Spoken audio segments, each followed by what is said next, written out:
Hello and welcome back all my New World players. Today I wanted to share with you how to get your engineering to do this.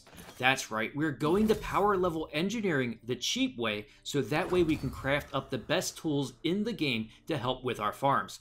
I'm sure most MMO players are familiar with the term hyperspawn, where you kill a bunch of mobs fast to make them spawn more, and we saw that with the Boar farm. However, other things can behave that way as well, and today we have a Flint bait hyperspawn spot that will help you not just level engineering easily, but you will also be able to sell all the 4 types of bait at the spawn as well as other materials. Let's first dive into the spawn. I have a house here in First Light, and what I'm going to do is take this route right here on the way to the little fishing spot where the hyperspawn is. The reason for this route is we are going to stop at this den right here and pick up some saltpeter, and we got chest and iron in here we can grab, and we need the saltpeter for our craft. The rest of the route is a popular mining spot for iron, which is great to grab some of this on the way in. Once we arrive, we're going to start right here, and it's really densely packed with flint. Then as we approach the water, what is great is we have this bulrush, which will have our firefly bait, and these reeds and materials can sell too, but we are really after the bait here. Then we will just go along this path, and as you can see, 2 types of bait will drop from the flint, which is the glowworm and night crawler. And since we're going to be getting thousands of flint,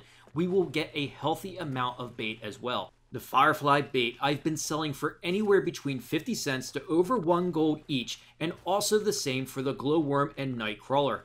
Not to mention, there tends to usually be town board projects for the bait or flint, and you will always have some to turn in for either experience or territory standing. Now we are going to be finishing up our first pass here, and as we head back over here to the start, then as you can see how it's just starting to pop back up there, which is why it's a hyperspawn. You literally can just keep farming without stopping, and so I'll head right back as everything should be spawned again, and rinse and repeat. Now a couple things I should mention in this spot. One, sometimes I do like to do a full circle around here to make sure I have no downtime and grab other materials, and also I feel that if people have fished this pond, that sometimes it might affect the spawn. I don't know if there is some correlation, but this spot is usually pretty quiet, so you can just put on a movie and farm up thousands of materials in a short time. Now I also love to grab these bushes here and find that in this spot you will have a high amount of woodlouse bait. As we can see, a +4 here, and depending on your server,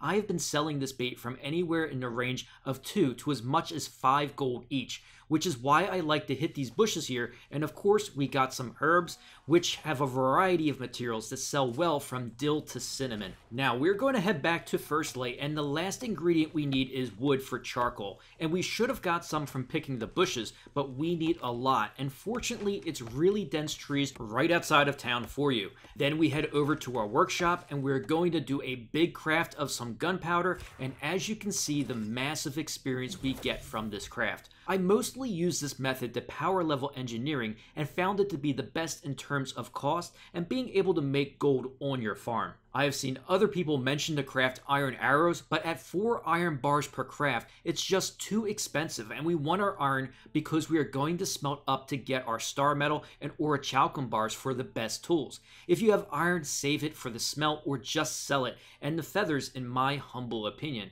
I tested both steel and star metal arrows, and it just didn't increase it enough. The materials are costly, and selling the arrows, you can only list 500 per listing, which crowds up your auction spots. Now I know it can be difficult to farm up saltpeter, and you will find them in caves throughout the game. I had a lot because I always stop in this den on my mining run, and I was also able to grab some for super cheap to do these big crafts. As for the gunpowder you craft, well, honestly, I usually just drop it on the ground or give it to someone.